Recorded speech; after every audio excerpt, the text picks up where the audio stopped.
Good afternoon, and we are taping live from the International Christian Retail Show, and we are thrilled today to have the Queen of Fiction, Karen Kingsbury, stop by and visit with us regarding her new novel, Divine. And I say I enjoyed reading this book, but it was an emotional roller coaster. You really bit off a hard one with this, but I thought what a fabulous storyline. And I'm going to let you tell the viewers sort of what Divine, the inspiration behind Divine came out of. Yeah, there's just so much talk right now about Mary Magdalene and who was she, and of course the Da Vinci Code and that sort of thing. And the publisher came to me and said it would be amazing if you could do a modern day telling of the Mary Magdalene story. Right. So I thought about that because I wasn't sure. I really didn't want to get into the whole anti-Da Vinci Code thing so much, but Mary Magdalene is a fascinating character, and I researched so much and ended up coming right back to the Bible, that the Bible really has the definitive word on Mary Magdalene. There's not a lot. There's just not a lot about her history. Of verses, but they're powerful verses. They're enough to tell us that she was at the depths of depravity, needed rescuing more than anyone maybe in her day, and she was a person who absolutely couldn't have made it if it wasn't for the divine rescue of Jesus Christ. And then she became so devoted the rest of her days.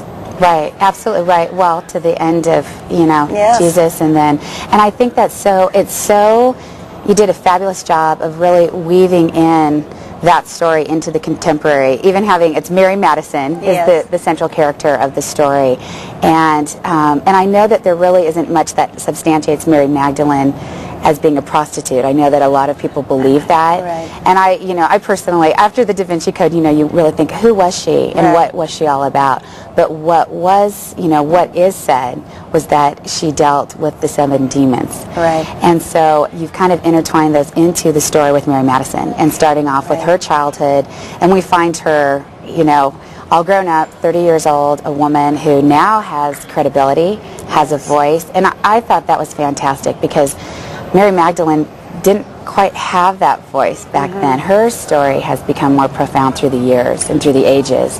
But Mary Madison, her story, she's there now with this credibility, and I thought that was so fantastic to have her have that voice in this book. Yeah, it's really important to me because the depth of the story, the topics that I'm dealing with, and again, just taking creative license at what those 7 strongholds or demons might have been, because like you said, we have absolutely no way to prove that she was a prostitute, but I can just take our society today and say, what are 7 things that would just put her in a situation that nobody but Jesus could rescue her. Absolutely. And so sexual abuse, these things. So starting off at a position where she was, a person who was a survivor and literally a person who's a role model for other people was very important, so that readers had a lifeline back to the reality that she's going to be okay. Right. And you're sort of known for the emotional fiction. I think sometimes for a lot of our viewers and for new fans, they may not realize that it's not, a lot of times they say, oh, it's chick lit. It's really not chick lit at all. This is emotional fiction. This deals with some really hard issues. And, it's, I think men would find these books especially this story, amazing. And I hear from a lot of men. Yeah, and that doesn't surprise me. And I think that's sort of a misnomer sometimes. They go, oh, Karen Kingsbury, doesn't she write, romance novels? Like, no, not at all. Right. It's really, this story is a true love story between Jesus it's the and ultimate his love story. Yeah, it is the ultimate love story.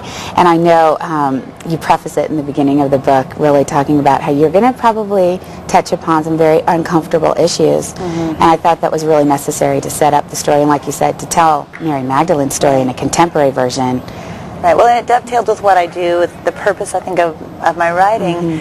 Just a few months ago, I received the trademark officially from the government on life-changing fiction.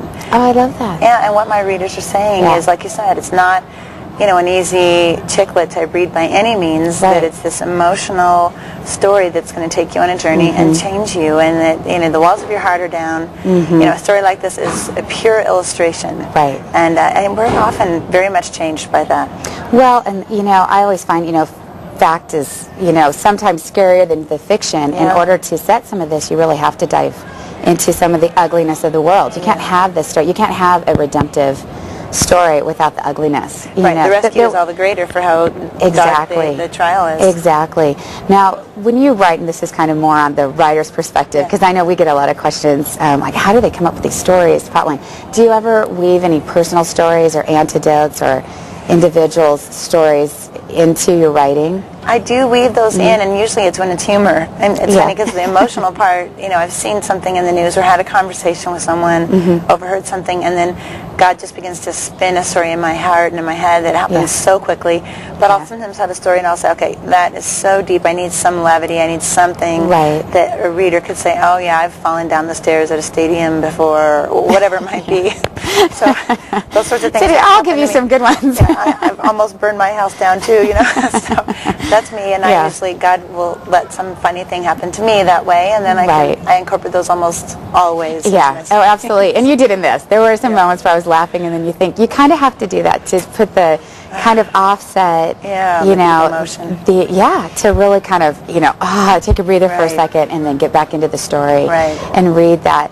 Now, we were talking earlier before the interview, and you were telling me that your background was in journalism, but you just began writing actually quite recently. Right, well, fiction 8 years ago, so it's been about 8 years that I've been writing inspirational fiction, or any fiction for that matter. So before that I had a few years of true crime that came out of my days as a reporter in Los Angeles. And those stories were, I mean, they were like a retelling, so there was a fictional element to them, but they were so dark, and I just couldn't live in that world without the redemption, the redemptive quality that I can find always in my fiction. My stories will take you on a journey, and you'll cry, and they're emotional, but you're always going to have hope. Right.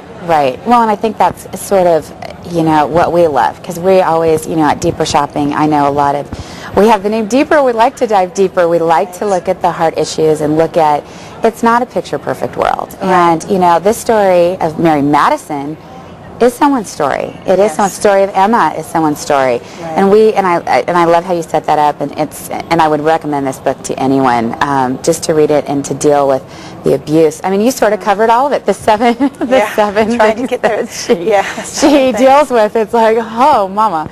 But, you know, I really, you know, the fact that how you intertwine Emma's story, and that's how Mary could tell her story in counseling and dealing with someone. A lot of times that's how we deal with it in real life. You sort of have to rehash your story in order to make someone else feel that their story's okay. They're not alone. That's one of the great purposes of this kind of fiction, is people read it, and in the hundreds and hundreds of letters that I'm receiving each week, a theme that keeps coming up is, thank you for telling the truth. Thank you for telling my story. I resonated with this story, and this is what happened to my sister or my neighbor or me. And, you know, it's not sugar-coated, and yet you know, because it isn't sugar-coated, the rescue is so dramatic and it's so divine. Yeah, and it was. I don't want to spoil too much in the book, because I really want the readers to grab this.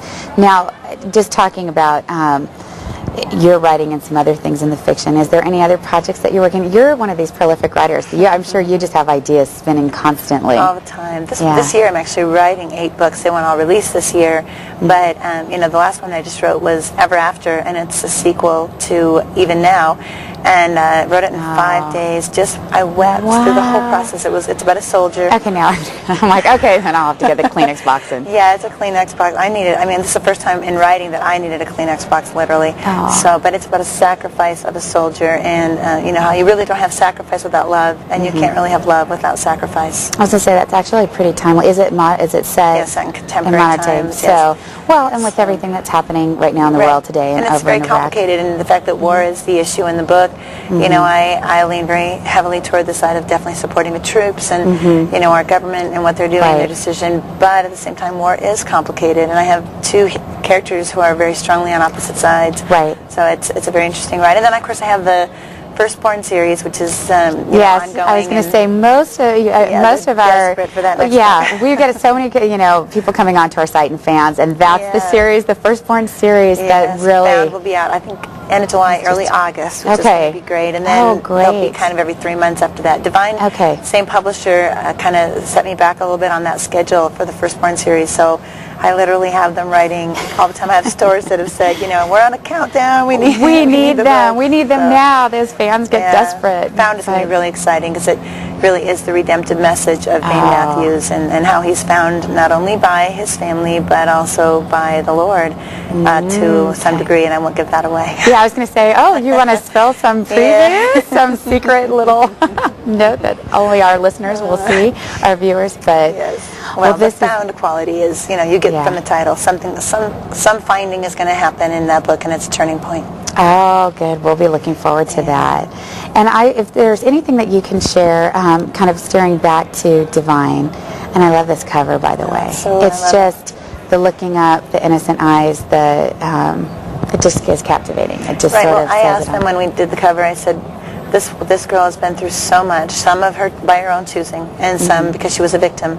And the world would see her as very dark and jaded, but Christ would always see her with eyes like a child. So that was the perfect cover we wanted.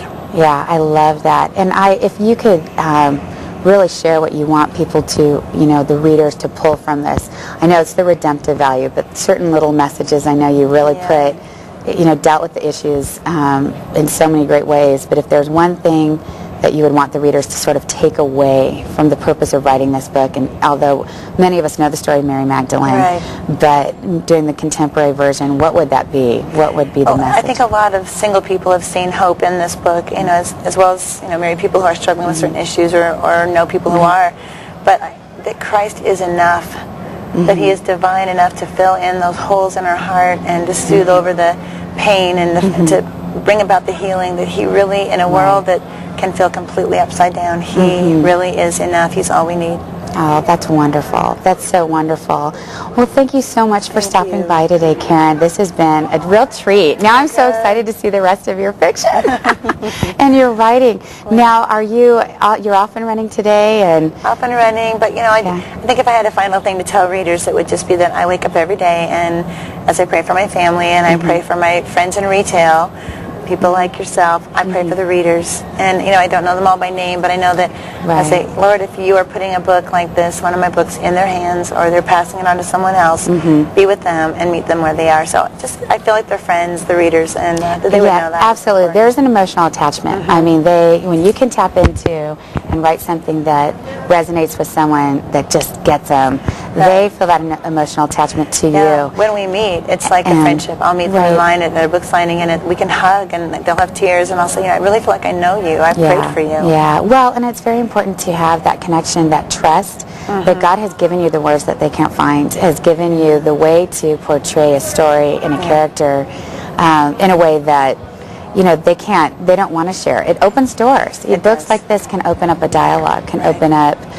discussion groups, and to hit on those hard issues, and and it's fabulous. But it is that trust factor. You have that trust with your fans, and I think it's great for them to hear that you really do want the heart of the Lord. You really want that message. You really want the story that He wants to be told. Right. I mean, He told parables, and He touched the heart with stories, the power of story. Right. And I feel like it's a huge responsibility that now people in my position have the chance to continue to touch lives with the power of story. Well, and your books have found themselves into the crossover market too. Yeah. So it's not just a Christian fiction. It's not just a Christian writer. Absolutely. It's a crossover. It's a tool. It's a crossover gift. It's people can, relate to this whether they're Christian or not. And what I love is I love to see the success of the fiction right now that's really dominating the time, the bestseller lists and all of that, and really starting to see it permeate the mass market in general. Well, we can talk about physical, intellectual, and emotional, the same as the secular world, but we can deal with the spiritual, and they don't have that. And, absolutely. We're all made in Christ's image. We're all spiritual people, whether we acknowledge it or not. So, it's a matter of having your heart touched by reading a book like this. If you have never met the Lord, you can meet Him through the pages of a novel. Well, and that's it. We have the divine insight. We have that divine. We have a layer that they can't add. Absolutely. And I thank you so much for sharing that and for writing this story. Thanks, thank you very much for stopping by today. And Divine is going to be available in September? It should be available. We'll have a soft cover available then, and the other one is out now. So okay. Great. Oh, right. Wonderful. All right, Divine, I highly recommend this book. It's not an easy read, but you will absolutely be rewarded in this story. Thank you so much, Karen. Thanks, and thank you for stopping by and viewing this episode with us. Stay tuned for another episode.